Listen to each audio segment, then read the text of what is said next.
la reine Wolof qui s'oppose à l'invasion coloniale. Au XIXe siècle, cette femme forte refusa de se soumettre à la présence française et demeure une figure importante de la résistance à l'occupation de l'Afrique.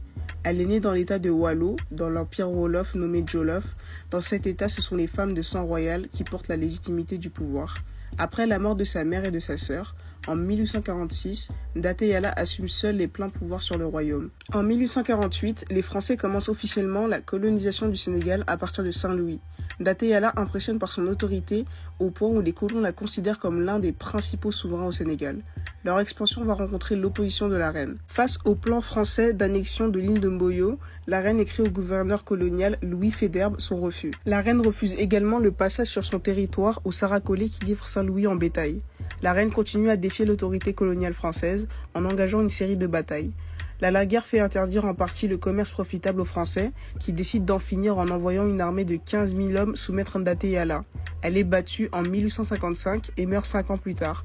Waalo est annexé par la France. Ndaté Yala fait partie de ces nombreuses femmes fortes au cours de l'histoire africaine qui se sont opposées aux Européens.